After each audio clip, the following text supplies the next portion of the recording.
เปลี่ยนแปลงมีจิตแจ่มใสอรุณทอแสงมีนายแหนงร่วมแรงร่วมใจพลังยิ่งใหญ่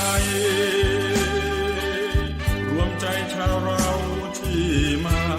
ความรักแรกเริ่มเหมือนเพิ่มฟ้ากว้างสาดแสงส่องทั่วภาคฟังกันไม่หวั่น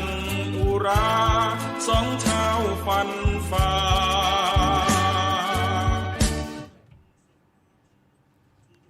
ครับ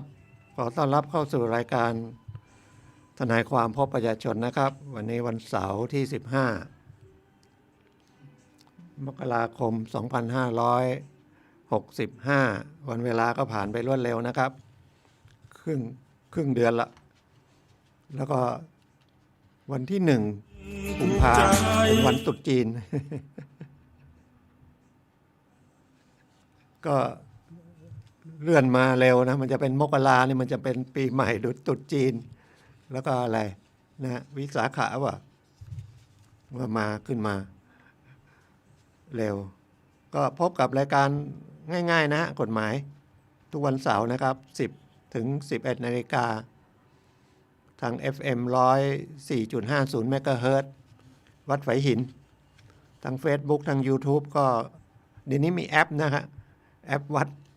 ไฝหินกดเข้าไปที่ Play Store หรือนะแอป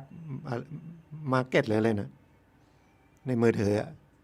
มันจะขึ้นเป็นไอคอนขึ้นมานะก็โชว์ไว้งั้นเลยแล้วเรามาฟังเมื่อไหร่เราก็กดมันเป็นรูปวัดไฝหินนะครับมันจะขึ้นมาเป็นเสียงก็แล้วก็ข้างล่างนั้นมี Facebook ขึ้นหน้ามากด Facebook ก็ออกไปที่ Facebook ถ้าจะฟังเสียงอย่างเดียวก็ไม่ต้องกดตรง Facebook นะครับก็ง่ายนะครับก็สถานีวัดไฝหินนี่ก็24 ชั่วโมงไม่หลับไม่นอนเลยนะครับเปิดมาเมื่อไหร่ก็เจอเที่ยงคืนตี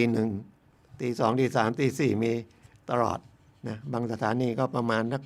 4 ทุ่มแค่นั้นนะครับอันนี้มีตลอด24 ชั่วโมงผมก็นำรายการกฎหมายมาอย่างที่นำเรียนท่านนะครับทุกครั้งว่าความไม่รู้กฎหมายเนี่ยอ้างได้นะครับแต่ต้องพิสูจน์ให้ศาลเชื่อศาลก็จะลดโทษให้คำว่าลดโทษให้ก็คือไม่มีขั้นต่ำเพราะว่าประมวลกฎหมายอาญาเขาจะมีบัญญัติว่าขั้นสูงขั้นต่ำบางมาตรานะครับหรือบางบัญญัติก็บัญญัติอย่างเดียวว่าไม่เกินนะหรือบางบัญญัติไว้ว่าโทษนะครับจำคุกไม่ต่ำกว่าไม่เกินนะถ้าไม่ต่ำกว่าแล้วเราไปทำผิดในมาตรานี้มีบทลงโทษว่าไม่ต่ำกว่านะครับแต่เราไม่รู้กฎหมายแล้วศาลก็เชื่อศาลก็จะลงโทษน้อยกว่าไม่ต่ำกว่านั้นได้นะครับวันนี้จะนำมาคุยกับท่านนะหมิ่นประมาทเรื่องไม่น่าเป็นเรื่องจะเป็นเรื่องนะครับหมิ่นประมาทก็ดูหมิ่นแล้วอีกอันหนึ่งก็เรื่องเสพยาเสพติดนะถ้ามีเวลาก็จะคุยเรื่องของการจราจรที่ขับรถประมาทเฉี่ยวชนกันนะครับก็เป็นข้อเท็จจริงนะครับออกมาเล่าเป็นอุทาหรณ์ก็ได้มาจากการที่ผมไปนั่งที่สถานีตำรวจนะครับให้คำปรึกษามีคนมาคุยมาปรึกษานะครับก็การไปเป็นทนายที่ปรึกษาก็หมายว่านะครับเป็นทนายแล้วก็มีจิตอาสาแล้วก็ขอไปที่สภาทนายความผ่านจากสภาทนายความจังหวัดว่าเราประสงค์จะมาช่วยเหลือทางสังคมนะครับช่วยเหลือให้ความรู้ซึ่งก็เป็นหน้าที่ของทนายความนะครับที่ต้องให้ความรู้ตามพระราชบัญญัติทนายความปี 2528 ทนายความมีหน้าที่ให้ความรู้เกี่ยวกับกฎหมาย ก่ประชาชนนะครับ ไม่ใช่ว่าแล้วก็ยังมีอีกว่าห้ามยุยงเป็นคดีกัน อีกอันนั้นก็นะเป็นโทษให้ความรู้เป็นกฎหมาย ให้ความรู้กฎหมายเนี่ยเป็นคล้ายๆเป็นหน้าที่ที่ต้องกระทำนะครับ แต่ไม่มีถ้าไม่กระทำไม่มีน้ำใจกระทำก็ไม่เป็นไร แต่ถ้าไปยุยงเขาเป็นคดีความกันนั้นมีโทษนะครับ ถึงอาจจะขั้นเพิกถอนใบอนุญาตก็ได้ก็ดูแต่ความร้ายแรงไหมนะเพื่ออะไรจริยธรรมเพื่อศักดิ์ศรีของผู้ประกอบวิชาชีพทางกฎหมายที่เรียกว่าทนายความนะครับ ก็ทำให้ความมันสำเร็จเสร็จสิ้นไปด้วยดีนะครับ แล้วก็เป็นตัวที่ตามเจตนาลงกฎหมายนะไม่ใช่เอาแพ้เอาชนะเอาเป็นเอาตายนะครับ โดยเฉพาะเรื่องคดีแพ่งหรือคดีที่เป็นความผิดส่วนตัวนะก็ใช้หลักประนีประนอมยอมความนะครับ ก็พูดคุยกันแล้วประนีประนอมยอมความนี่ก็คุยกันตั้งแต่ก่อนมีคดีก็ได้คำว่ามีคดีก็คือยังไม่ได้มีเรื่องเข้ามาสู่ในระบบของศาลยังไม่ได้ฟ้องได้ร้องกันนะครับ แต่เกิดการขัดแย้งกันนะจะเป็นเรื่องมรดกก็ดีเรื่องบุกรุกก็ดีเรื่องทำร้ายร่างกายธรรมดานะครับ หลายเรื่องพูดคุยกันใช้ตามหลักวัฒนธรรมเดิมนะครับมีอะไรก็หาผู้ใหญ่แล้วก็ผู้ใหญ่ก็ไกล่เกลี่ยนะครับหาพระก็ได้นะครับพระสงฆ์เจ้าอาวาสอย่างเงี้ยหรือพ่อหลวงบ้านหรือกำนันนะครับหรือเจ้าหน้าที่นะครับที่เราเคารพนับถือเดี๋ยวนี้ก็มีกฎหมายมารองรับนะครับซึ่งมันมีมานานแล้วแต่ตัวนี้ออกมาอีกนะครับเป็นพระราชบัญญัติไกล่เกลี่ยข้อพิพาทนะครับ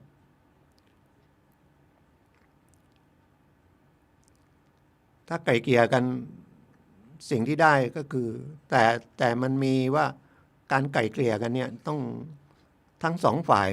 มีเจตนาตรงกันเจตนาตรงกันก็คือต้องการให้เรื่องมันยุติไปนะครับโดยให้ผู้ไกล่เกลี่ยนะครับแต่ถ้าฝ่ายหนึ่งฝ่ายใดไม่ประสงค์มันก็ไม่มีมันเกิดประโยชน์ไม่ได้มันเหมือนตบมือข้างเดียวนะครับฝ่ายที่ต้องการประนีประนอมแต่อีกฝ่ายหนึ่งไม่ยอมนะครับเอาเรื่องไปฟ้องศาลนะครับแต่พอขึ้นไปศาลก็พยายามให้ไกล่เกลี่ยนะฟ้องไปละไกล่เกลี่ยก่อนที่จะนัดสืบก็ได้หรือวันสืบก็ถามนะเป็นคดีแพ่งคดีอาญาที่มันยอมความกันได้นะศาลก็จะถามไกล่เกลี่ยกันคุยกันอะไรอย่างนะครับคำว่ายอมความได้ก็คือมันเป็นเรื่องที่ไม่ร้ายแรงไม่เดือดร้อนต่อสังคมโดยส่วนรวมนะครับเป็นคดีหมิ่นประมาทอย่างเงี้ยคดีช่อโกงบุคคลนะครับไม่ใช่ช่อโกงประชาชนนะครับแต่ไม่ใช่คดียาบ้านะครับคดียาบ้านี่มันทำผลของคุณการเกี่ยวกับยาบ้าเนี่ยมันร้ายแรงต่อสังคมหรือลักทรัพย์นะครับหรือฆ่าคนตายนะไอ้อย่างเงี้ยมันก็หาเหตุบรรเทาได้ก็ยอมชดใช้ค่าเสียหายอะไรไปตามนั้นนะครับเป็นส่วนหนึ่งนะครับประมาททำให้คนตายดีกว่านะก็ยังเจรจาคุยได้แต่ฆ่าคนตายเนี่ยนะครับถ้าเราสำนึกผิดนะรับสารภาพมันก็ถือว่าเป็นส่วนหนึ่งการลงโทษมันก็ลดหย่อนลงมาอย่างน้อยก็ลดครึ่งนึงนะครับแล้วก็ดูพฤติกรรมแล้วพอไปอยู่ในเรือนจำได้รับโทษแล้วก็มีการอภัยโทษอีกเข้าไปประพฤติดีก็ลดหย่อนลงมานะมันก็เป็นอยู่ที่บุคคลนะครับแต่กฎหมายจะลงมาจะไปแยกว่าคนนั้นลงอย่างนี้คนนี้ลงอย่างนั้นไม่ได้ถ้าเอาพฤติกรรมของบุคคลพฤติกรรมมันก็คือเรื่องที่มันออกมาจากจิตใจของบุคคลคนนั้นพยายามทำยังไงสังเคราะห์หรือพิจารณาให้มันถึงไปจิตใจเขานะแล้วพอเข้าไป ตอนที่เขาทำเรื่องผิดนะครับ จะร้ายแรงหรือไม่ร้ายแรงแค่ไหนก็ตาม ตอนนั้นเขาก็ขาดสติ แต่เมื่อเขาทำแล้วเขาสำนึกผิดเข้าไปในเรือนจำก็มีการอบรมอีก ก็ควรลดหย่อนให้โอกาสเขากลับตัวมาเป็นพลเมืองดีนะครับฉะนั้นเรื่องของสติเรื่องของความโกรธเนี่ยมันขึ้นมาปุ๊บถ้าขาดสติเนี่ยมันก็เรื่องเล็กกลายเป็นเรื่องใหญ่ อย่างข่าวทีวีเมื่อสองสามวันเองมั้งก็ยิงครอบครัวยิงเสียชีวิตแล้วตัวเองก็กลัวความผิดก็ผูกคอตายมันไม่ได้อะไรเลยมีแต่เสียกับเสียนะครับฉะนั้นการดูแลจิตใจเนี่ยอย่าให้มันโมโหจนมันลืมตัวโมโหได้นะโมโหได้โกรธได้แต่อย่าลืมตัวจนไปทำอะไรที่มันเกินเลยไปนะครับอย่างคดีหมิ่นประมาทเนี่ยนะครับสงสารนะคนก็มานั่งปรึกษาผมเมื่อ2-3 วันเนี่ยเป็นครูอายุ25ผู้หญิงนะครับก็มากับเพื่อนครูแต่ไอ้ครูที่เป็นต้นเหตุอะที่โดนฟ้องแล้วด้วยตกเป็นจำเลยละนะครับในคดีอาญาคดีหมิ่นประมาทแล้วก็เรียกค่าเสียหาย300,000ไอ้คดีหมิ่นประมาทเนี่ยมันก็ตามประมวลกฎหมายอาญามาตรา326จำคุกไม่เกิน1 ปีปรับไม่เกิน 10,000 บาทมั้งนะครับ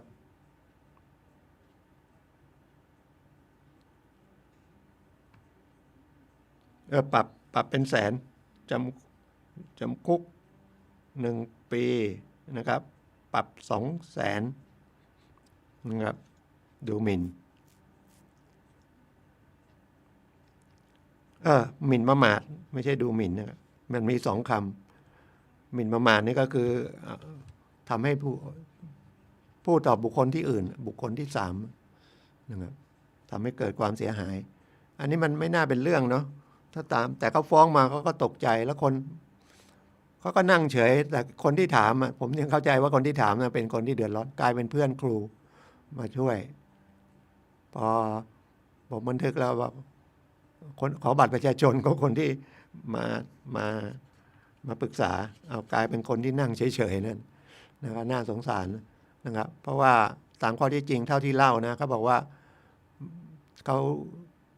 ถูกก็เพื่อนครูด้วยกันอีกน่าจะเรียกให้ผอ.เรียกมาไกล่เกลี่ยกันเนาะมาคุยกันไม่รู้เขาทำหรือเปล่าผมก็ไม่ได้ถามตรงนี้เขาบอกว่าเครื่องคอมพิวเตอร์เสียก็ไปให้ครูที่เป็นคนสอนคอมพิวเตอร์ช่วยแก้ไขแล้วมันมี Facebook เนี่ยในไอ้คอมพิวเตอร์น่าจะเป็นโน้ตบุ๊กนะครับแล้วก็เอาไปให้เพื่อนครูอีกคนหนึ่งช่างครูที่เป็นช่างที่ซ่อมคอมนะเอา Facebook ของคนที่ถูกฟ้องที่มาปรึกษาเนี่ยไปให้เพื่อนครูอีกคนหนึ่งแล้วเพื่อนครูคนนั้นเอา Facebook ของคนที่ถูกฟ้องเนี่ยครูด้วยกันไปว่าคนอื่น ไปว่าครูอีกคนหนึ่งครูอีกคนหนึ่งเขาก็เลยเขาเข้าใจว่าเขาไปแจ้งความแล้วตำรวจไม่รับนะครับเพราะว่าไม่ชัดเจนมั้งเขาก็เลยไปให้ทนายฟ้องคดีอาญานี่ฟ้องเองก็ได้นะครับร้องทุกข์ต่อพนักงานสอบสวนหรือตำรวจนะครับก็ได้ที่เราเรียกว่าไปแจ้งความแต่ภาษากฎหมายไปแจ้งความมันเอาว่าเอาไปแจ้งความเนี่ยเอกสารหายอย่างนี้เรียกแจ้งความดีกว่าเนาะแต่ทุกคนรวมไปหมดไปแจ้งความโรงพักแล้วไปขอบันทึกประจำวันไว้เป็นหลักฐานอันนั้นมันไม่ถือว่าเป็นการร้องทุกข์หรือกล่าวโทษนะครับในฐานะเป็นผู้เสียหายร้องทุกข์นะร้องทุกข์เป็นผู้เสียหายถ้ากล่าวโทษมันไม่ใช่ผู้เสียหายแต่ว่ามันเหมือนไปมีคนทำผิดคดีอาญานะครับ แล้วไปแจ้งตำรวจนะครับว่าเขาก็ไปให้ทนายฟ้องที่จริงก็น่าจะเรียกมาไกล่เกลี่ยก่อนแต่ว่าทนายก็มีหลายเรียกยังไง จิตใจคนไม่เท่ากันนะครับทนายก็เหมือนกันเหมือนอาชีพอื่นเหมือนกันหรืออาจจะเรียกมาเจรจาแล้วคุยไม่ได้อันนี้เขาก็ไม่ได้เล่านะเขาก็ฟ้องแล้วมันไม่ฟ้องถ้าฟ้องเป็นคดีอาญาเนี่ยแล้วไม่มีค่าเสียหาย300,000เนี่ยไม่น่าตกใจเลยนะครับแล้วตามข้อเท็จจริงเนี่ยไปพิสูจน์ได้ก็ไม่มีความผิดแต่มันเดือดร้อนนะครับคนถูกหมายศาลมาเนี่ยแม้แต่โดนจดหมายเนี่ยโดนจดหมายมาจากทนายความเนี่ยหรือมีหมายเรียกมาจากตำรวจอย่างเงี้ยเดือดร้อนทุกคนเครียดเลยนะครับเครียดก่อนผมเป็นทนายโดนอย่างนี้แม้แต่เป็นทนายเนี่ยถามว่าโดนโนติสมามันก็เครียดนะเราก็ต้องติดต่อไปหรือบางทีอาจจะโดนหมายเรียกตำรวจมาก็ได้นะครับแต่ยังดีนะไม่มีออกหมายจับนะครับหมายจับมันจะออกหลังจากที่ออกหมายเรียกแล้ว 2-3 ครั้งแล้วไม่ไปพนักงานสอบสวนมีอำนาจออกตำรวจนะครับพนักงานสอบสวนเนี่ยหมายละตำรวจก็ได้ออกหมายเรียกได้นะครับออกหมายเรียกได้แต่ออกหมายจับไม่ได้หมายจับต้องให้ศาลออกนะโดยพนักงานสอบสวนตำรวจนั่นแหละครับที่เป็นพนักงานสอบสวนที่มีคนมาแจ้งแล้วก็เรียกมีคนอ้างว่าคนนี้ทำให้เสียหายเช่นลักทรัพย์หรือหมิ่นประมาทอย่างเงี้ยก็ต้องเรียกไปว่าไปสอบว่าข้อเท็จจริงเป็นยังไงนะครับถ้าไม่ไปนะครับโดยไม่มีการแจ้งเหตุครั้งที่2ไม่เกินครั้งที่3ศาลก็ต้องออกอัยการพนักงานสอบสวนตำรวจก็ต้องไปยื่นคำร้องให้ศาลออกหมายจับนี่เป็นกระบวนการของการไกล่กรองนะครับกลั่นกรองให้มันเรียกว่าไม่กลั่นแกล้งกันยุติธรรมมากขึ้นผ่านหลายๆคนนะครับ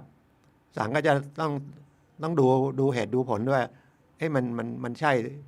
มีพยานหลักฐานค่อนข้างไปอย่างที่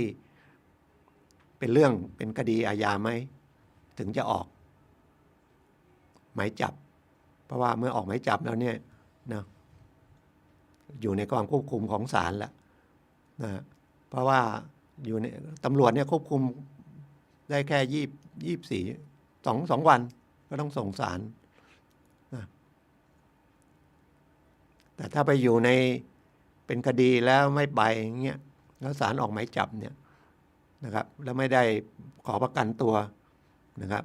หรือศาลไม่ให้ประกันตัวคุณก็ต้องเข้าไปอยู่ในเรือนจำแล้วผิดถูกยังไม่รู้นะครับเพราะว่าหลักกฎหมายถือว่าจะผิดกฎหมายเมื่อมีคำพิพากษาถึงที่สุดว่าเป็นผู้ผิดนะครับ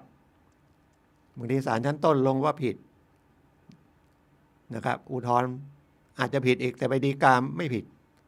นะฉะนั้นระหว่างที่ยังดำเนินคดีอยู่ยังไม่เด็ดขาดแต่ถ้าไปรับสารภาพแล้วศาลตัดสินมาเลยก็ถือว่าเป็นผู้ผิดก็ต้องรับโทษนะครับข้อที่จริงถ้าตามที่เล่าอย่างเนี้ยมันไม่น่าจะไม่ไปเป็นผิดประมาทเพราะว่าเขาไม่ได้ทำนะครับแต่มันก็คนที่เอาไปคนที่ทำคนแรกก็จะมาเป็นพยานไหมไม่ใช่คนแรกคนที่เอา Facebook ของผู้เดือดร้อนเนี่ยนะที่ตกเป็นจำเลยละเอาไปโพสต์ต่อไปว่าครูอีกคนหนึ่งนะครับแล้วทนายก็เลยเรียกเจอทนายก็จะว่าไงไม่รู้นะเรียกค่าที่หาย300,000เลยแต่จริงๆศาลจะดูนะครับเรียกไป300,000ศาลอาจจะให้ไม่ให้ก็ได้หรืออาจจะให้ตามสมควรแก่เหตุว่าคนนั้นเสียหายยังไงหรือบางทีคดีก็อาจจะพิสูจน์ได้ว่าไม่ได้กระทำ เพราะคดีมันโทษมันน้อย แล้วก็ไม่ต้องกลัวว่าการขอปล่อยตัวชั่วคราวก็ใช้ตัวเองนะครับทำหนังสือรับรองไปให้ผู้ค้าบัญชาก็คือให้ผอ.โรงเรียนนะครับทำหนังสือว่าคนนี้นะทำงานมาเมื่อไหร่เงินเดือนเท่าไหร่นะก็ยื่นกลับไปโทษไม่อย่างมากก็รอลงอาญานะครับแต่มันมีปัญหาเรื่องเงินนะศาลอาจจะเรียกไป300,000อาจจะให้30,000แล้วก็ในนั้นมันก็จะมีขอให้ประกาศหนังสือพิมพ์อะไรอีกทางโฆษณาว่าไอ้ที่ทำนะเพื่อเขาไม่ได้ผิดเรื่องหมิ่นประมาทก็ฟ้องกันนะฮะคดีหมิ่นประมาทมันโทษน้อยแต่มันปรับแพงนะครับมันเป็นการเสียหายชื่อเสียงปรับแพงปรับ200,000นะ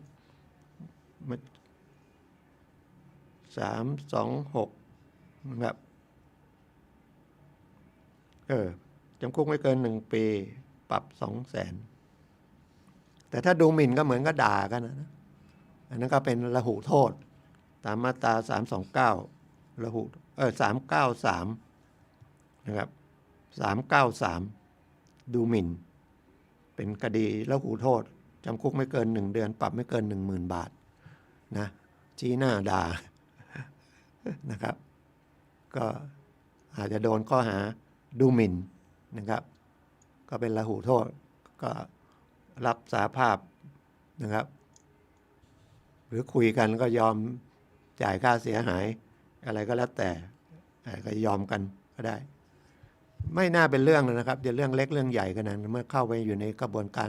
ที่เรียกว่าเป็นตำรวจเป็นศาลนี่มันจะเครียดนะเครียดมากนะครับก็ลองดูนะ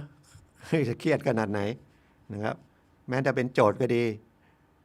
เป็นจำเลยก็ดีโจทย์ก็คือผู้ฟ้องคดีนะครับจำเลยก็ผู้ถูกฟ้องคดีนะครับแล้วก็เป็นเรื่องหมิ่นประมาทดูหมิ่นนะอีกอันนึงก็เสพยาบ้ามีสองคดีผู้ใหญ่เสพกับเด็กเสพเด็กนั่นก็พูดแล้วก็สะเทือนใจหรือมันเป็นสังคมรุ่นใหม่มั้ยเด็กอายุ15เสพแล้วก็เรียนหนังสือดีด้วยนะอายุ15แต่เรียนปวช1แต่ทีนี้แม่เลี้ยงมานะแม่ก็เลิกกับสามีแล้วเลี้ยงคนนี้มาเด็กผู้ชายแม่ก็ทำค้าขายทีนี้พอเรียนจบมัธยมก็ไปเรียนปวช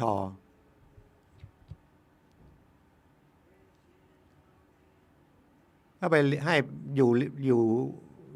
ภูมิเนาอยู่ลีน่าจะเรียนเทคนิคที่ลำพูนก็ยังดีนะใกล้หน่อยนี่ธรรมดานะพ่อแม่มีตังค์หรือบางทีก็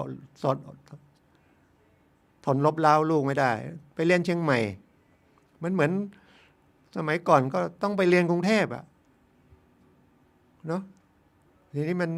มีเชียงใหม่ก็ใกล้หน่อยไปเรียนเชียงใหม่แล้วเรียนอาชีวะเอกชนก็เสียหลายตังค์แล้วไปอยู่หอตัวโตแต่อายุน้อยอ่ะอายุ15แต่ผมยอมรับว่าทำไมเขาเรียนเร็วเนาะเข้าเรียนปวชแล้วอาชีวะ1นะครับแล้วไปเรียนการขายถ้าเรียนตังช่างก็ยังดีแต่มันไม่ใช่โรงเรียนรัฐบาลนะรัฐบาลก็ไม่ได้ว่านะเอกชนแต่ดูรัฐบาลน่าจะได้เรียนถูกด้วยนะครับแล้วก็ดูแลนะก็เลยไปเสพยาตำรวจก็จับส่งศาลไปปล่อยเด็กผู้ชายอายุ15ไปเรียนคนเดียวเชียงใหม่เนี่ยอันตรายมากนะครับถ้ารักลูกจริงๆนะพยายามอยู่กับลูกนะครับแล้วอาจจะ ไม่รู้จะไปโทษแม่ก็ไม่ได้ แม่ก็ได้สามีใหม่กำลังมีลูก2 ขวบนะเนี่ยบางทีเราเด็กรุ่นใหม่เขามียุคใหม่เนี่ยมีลูกคน2 คนก็เหมือนทำร้ายลูกอะตามใจลูกนะครับ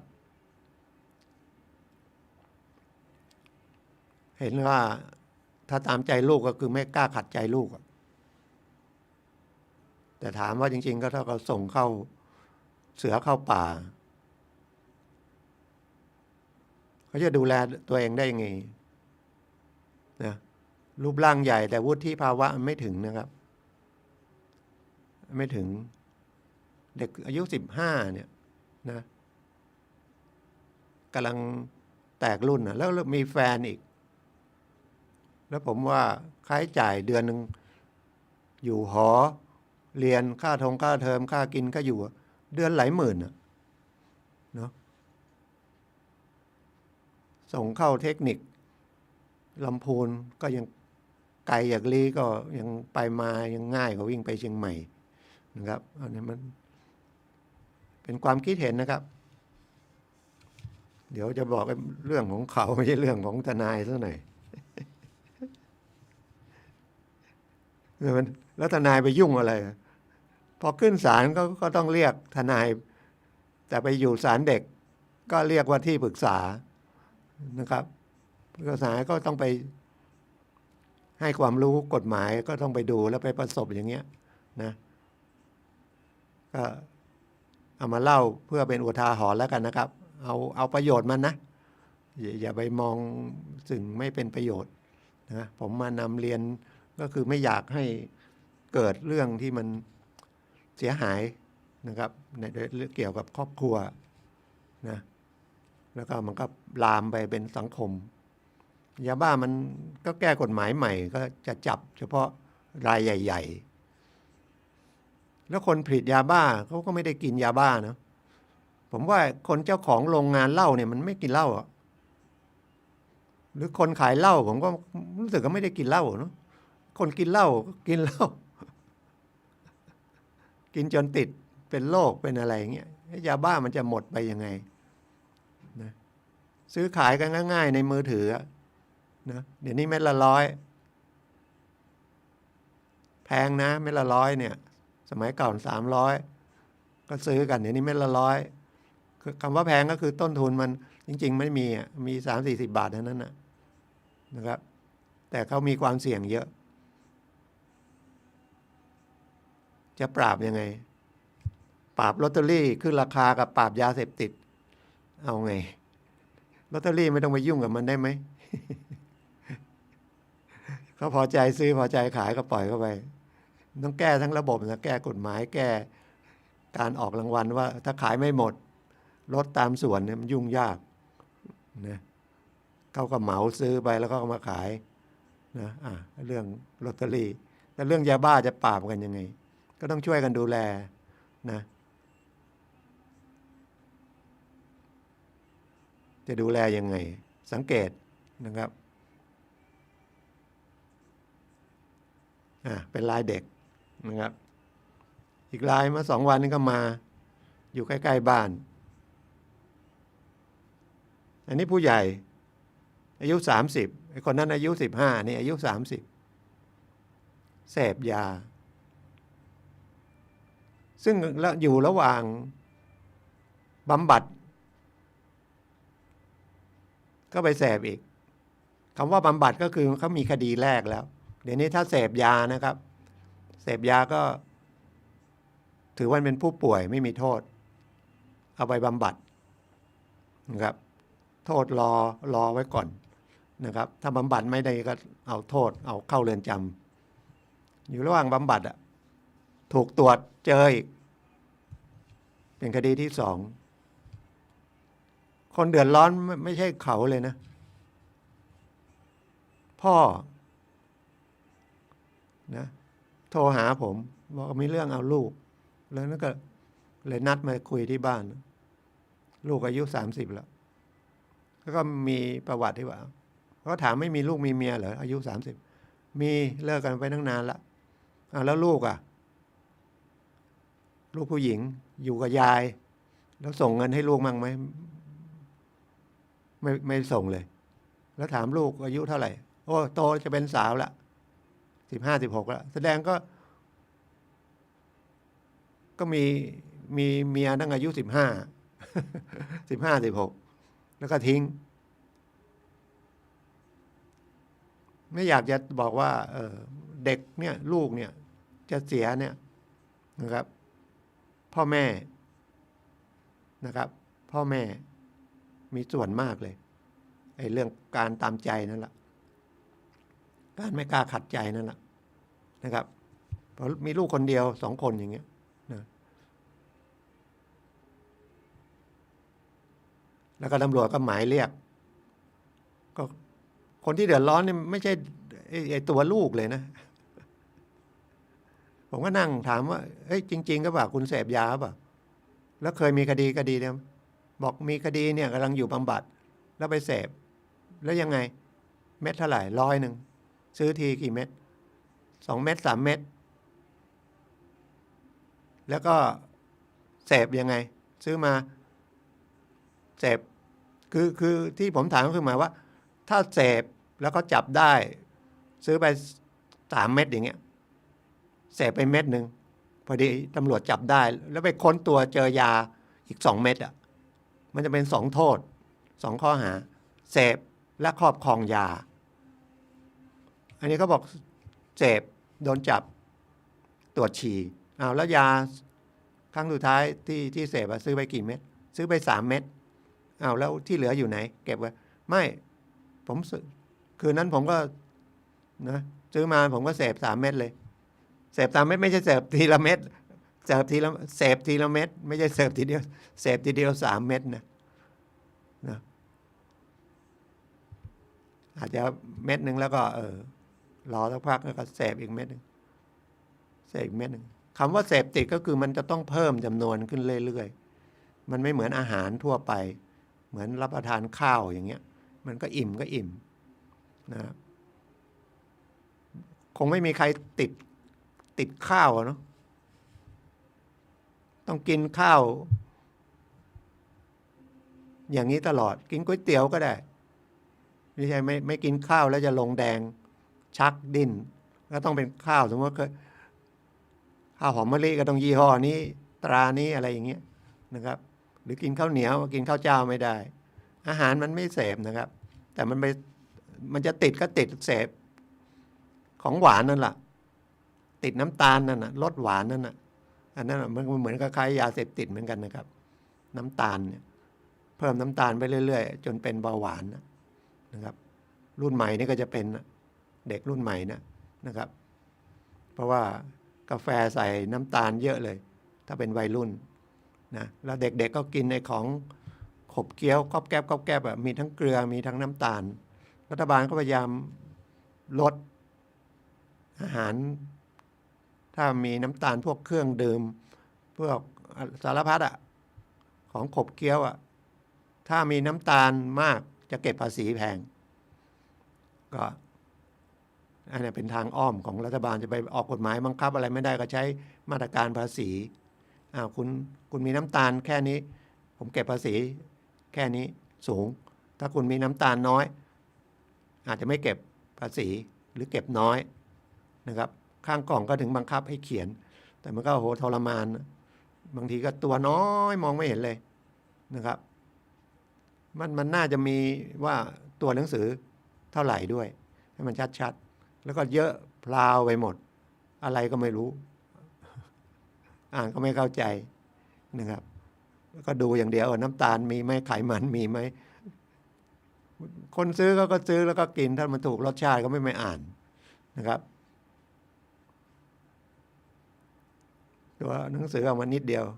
หรือตาไม่ดีก็ตาก็ใส่แว่นแล้วนะสวมแว่นแล้วนะบางทีต้องเอาแว่นขยายมาส่องอีกนะครับ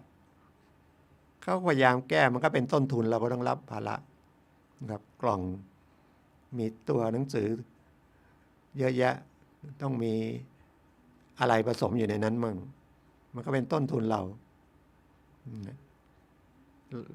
ติดนะครับน้ำตาลน่ะติดหรือคนติดเค็มติดหวานเนี่ยเค็มก็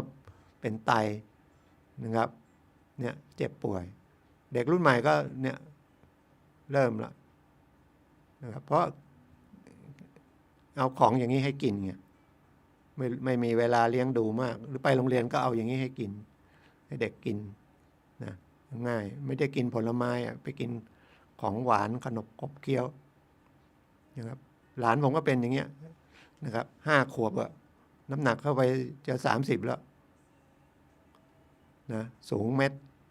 1.20 แล้ว5 ขวบเองนะครับแล้วก็หลานคนเดียวอีกแม่นะเลี้ยงพ่อไปทำงานอีกอันหนึ่งก็มือถือก็ติดเสพเหมือนกันนะแต่มันคนติดเกมในมือถือแล้วมือถือสั่งได้หมดนะครับเดี๋ยวนี้มันขายของในมือถือได้หมดอะระวังถูกโกงนะครับ แล้วก็เห็นก่อนมานี่เมื่อเช้าก็เห็นคนส่งมาบอกว่าไอ้ที่มีตัวแจ้งมาว่าได้เงิน100,000เข้าบัญชีแล้วนะอย่าไปกดเลยอย่าไปตอบเลยเราไม่เคยมีใครเอาตังค์มาให้100,000หรอกหรือเอาตังค์ให้30,000 50,000หรอกเดี๋ยวเขาจะดูดพอกดเข้าไปเดี๋ยวเขาถามข้อมูลเขาเลขบัญชีขอประวัติขอเลขบัตรประชาชนอะไรเดี๋ยวเขาทำเทคนิคยังไงเนี่ยนะดูดเงินเราไปหมดนะครับเบอร์โทรศัพท์ถ้าโทรแล้วขึ้นด้วย02แล้วเราไม่เคยมีอะไรกับใครเลย02มันเป็นโทรมาจากกรุงเทพนะครับหรือมันเป็นเบอร์เลขแปลกๆเราไม่รู้จักเลยไม่ต้องไปรับไปคุยนะครับหรือถ้ายกมาเราลองเงียบเราไม่ต้องพูดดิลองดูก็พูดมายังไงถ้ามันไม่ใช่เพื่อนฝูงกันนะครับไม่ใช่เสียงเดียวกันวางนะครับแล้วจริงๆมันมีแอปของกสทช.ปิดกันกวนนะครับกันกวนไปกันไอ้พวกโทรศัพท์พวกนี้ได้นะใช้ไม่ยากนะครับมันทำให้เราเสียเวลาแล้วก็เสียการงานแล้วก็ติดไปเสพโทรศัพท์เรียกว่าเสพแล้วกันนะไม่ได้ใช้ทำในนั้นมันมีสารพัดนะคุณจะซื้อยาอะไรยาที่มันมีขายข้างนอกยาบ้าก็ได้ยาปลุกเซ็กนะชวนเล่นการพนันอีกนะครับหนังโป๊หนังสือมีสารพัดนะจะไปบอกรัฐบาลทำไมไม่ห้ามมันห้ามไม่ไหวเนาะห้ามไม่ให้มีขโมยแล้วห้ามได้ไหมคนมันจะมีขโมยนะครับเราจะไปตามจับได้ไหมนะเราก็ต้องระมัดระวังเรื่องของเราต้องรักษาอย่าไปคิดว่าพอหายไปตำรวจต้องตามคืนให้เราได้โอ้ยากมากนะรถยนต์บางทีเราก็ว่าเก็บเรียบร้อยแล้วนะล็อก3 ชั้นแล้วมันยังเอาไปได้นะครับแต่ถ้ามีประกันถ้าเราไม่ประมาทก็คือล็อก3 ชั้นแล้วรถหายก็ต้องมีประกันชั้น 1เขาก็ต้องชดใช้ให้ตามกรรมธรรม์นะครับก็เป็นรายการที่ผมมานั่งคุยเรื่องกฎหมายนะก็เรื่องใกล้ตัวได้แค่นี้นะครับเป็นประโยชน์บ้างนะคงเป็นประโยชน์ก็คุยมาประมาณนี้สร้างประโยชน์ให้แล้วถ้ามันไม่ตรงกันนะอยากเจอทนายหมายถึงทนายทั่วไปนะก็ไปที่ศาลนะครับศาลเชียงใหม่ศาลเยาวชนและครอบครัวถ้าเป็นคดีครอบครัวเยาวชนและครอบครัวนะครับหรือเป็น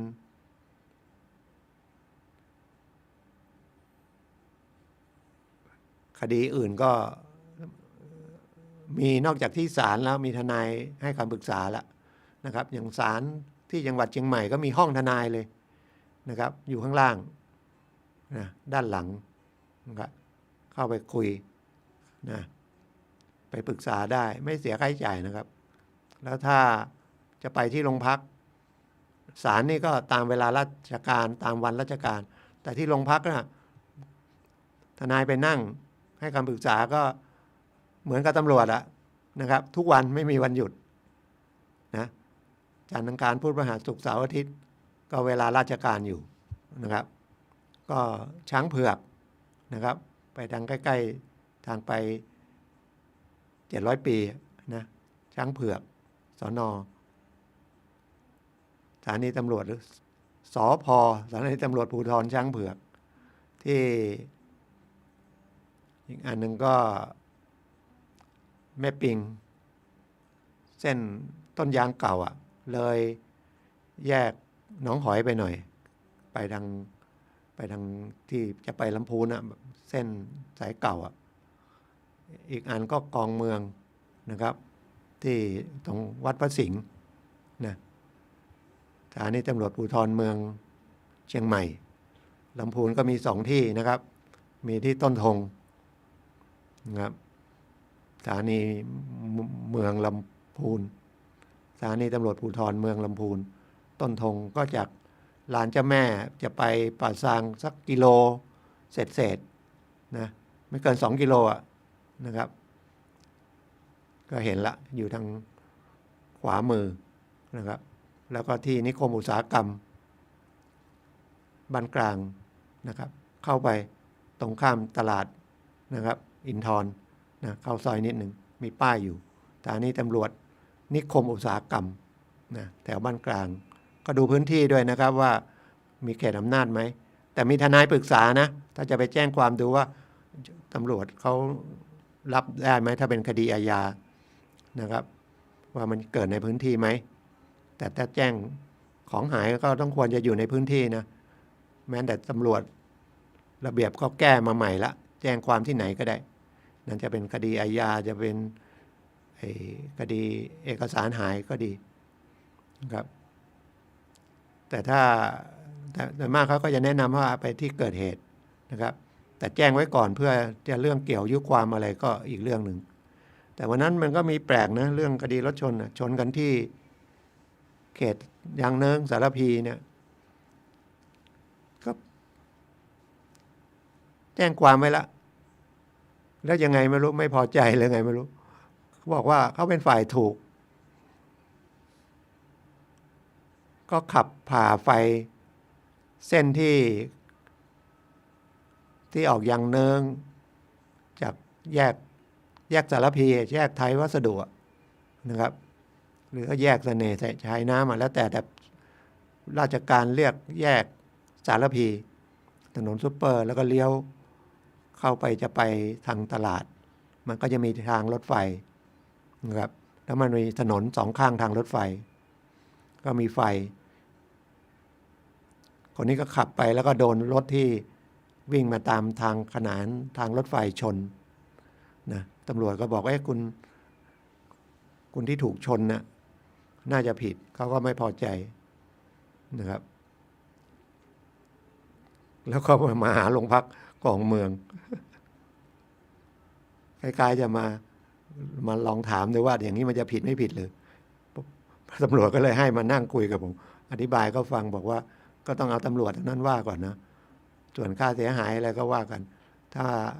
เราปฏิเสธก็ได้นะครับเขาก็ต้องส่งขึ้นศาลหรือมันอาจจะเป็นประมาทร่วมก็ได้นะครับต่างคนต่างประมาทคือต่างคนต่างไม่ระมัดระวัง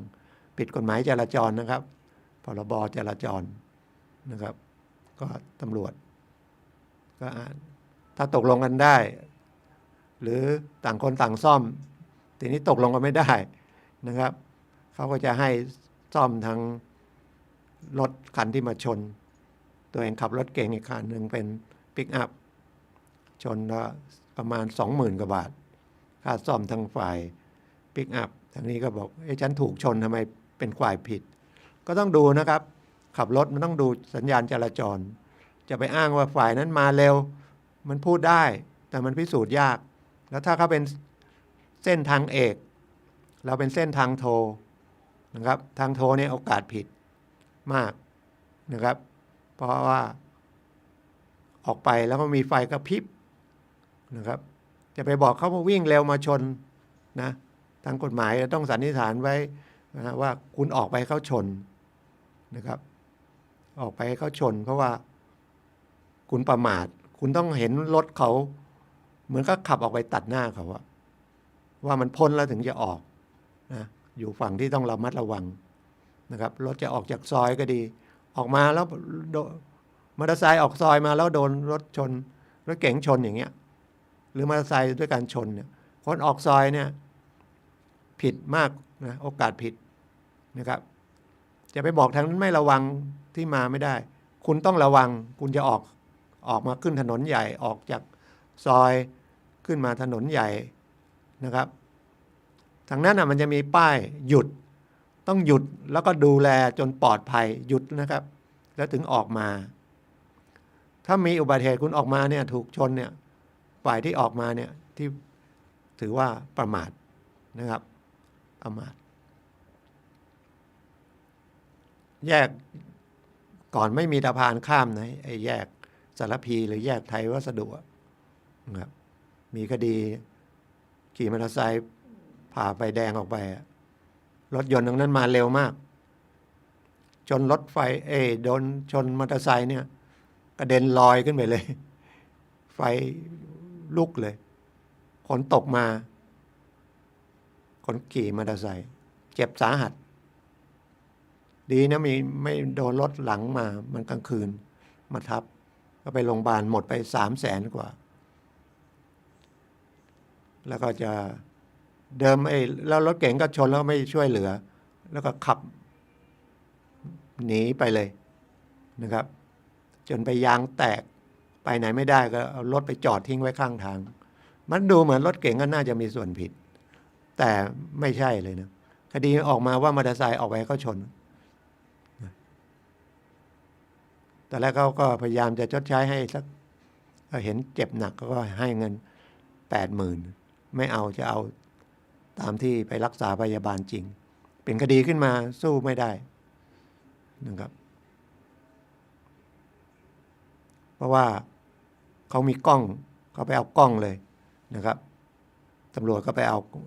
ภาพถ่ายจากกล้องตรงนั้นนะจากเทศบาลเห็นผ่าไฟแดงออกไปเลยนะครับ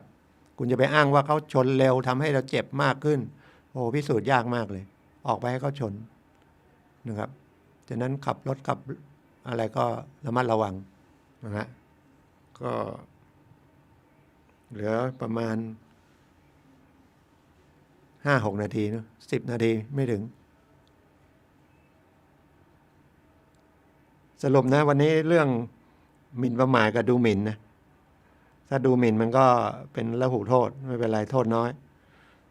จำคุกไม่เกิน1 เดือนปรับไม่เกิน 10,000 บาทดูหมิ่นก็ไปด่าเขาอะไรว่าเขา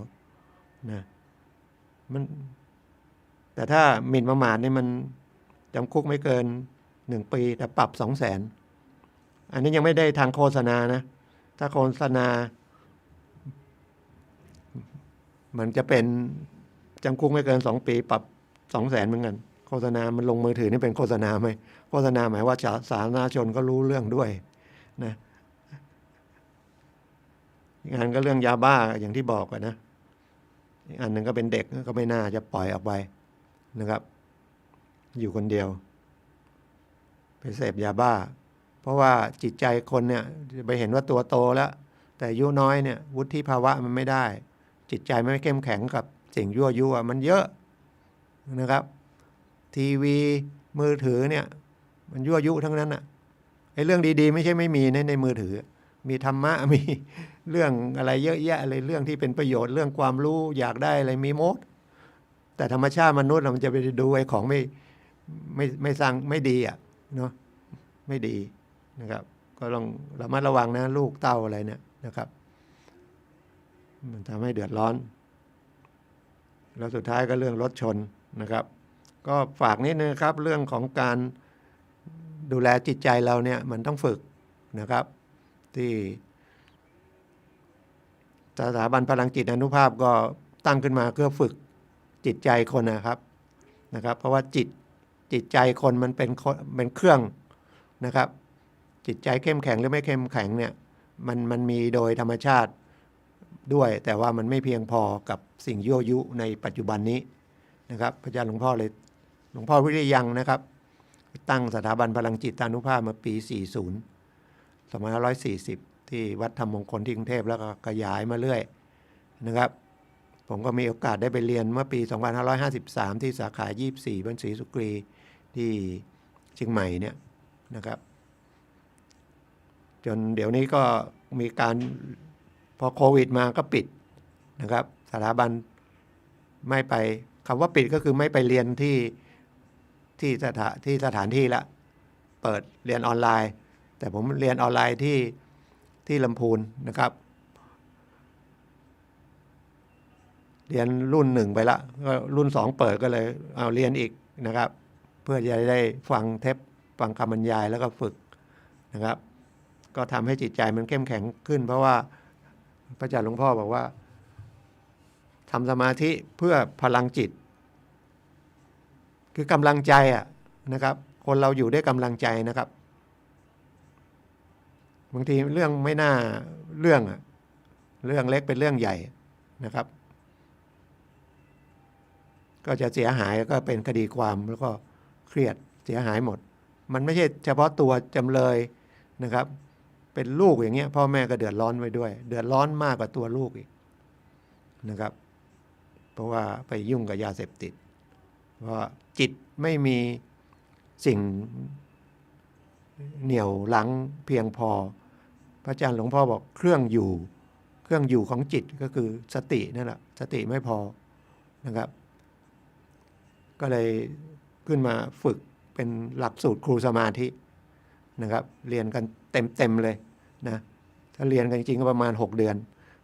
หลวงพ่อต้องการให้พอเรียนแล้วก็ไปเผยแพร่ต่อได้ตอนนี้ก็เลยออกมาเรียนพอโควิดมา2 ปีนี่เรียนออนไลน์นะครับก็เปิดทั่วไปนะครับเชียงใหม่ก็เปิดที่มหาวิทยาลัยเชียงใหม่ที่วัดป่าดาราพิรมแต่มันเปิดเหลื่อมๆไปสมัยก่อนมันเปิดปีละ2 ครั้งกุมภากับประมาณสิงหาเดี๋ยวนี้ก็ใครเรียนสอนจบก็เปิดนะครับก็เช็คดูนะครับนะผมก็เรียนที่สาขา242วัดพระยืนเรียนรุ่นที่2นี่เรียนมาได้เปิดเมื่อวันที่ปฐมเทศน์เมื่อวันที่6ที่ผ่านมานะครับเรียนมาได้5 หัวข้อละนะก็เป็นการฝึกไม่รู้จะอธิบายยังไงก็ใครสนใจก็ถามผมได้นะครับ0896355649 0896355649เรื่องของกฎหมายก็เรื่องของสถาบันพลังจิตอานุภาพขอบคุณทุกท่านที่รับฟังนะครับเดี๋ยวก็ใครยังไม่ได้ฉีดวัคซีนก็รีบไปฉีดนะก็เจอกันใหม่นะครับพบกันใหม่วันเสาร์หน้าครับวันนี้ก็ขอบคุณทุกท่านที่รับฟังครับสวัสดีครับ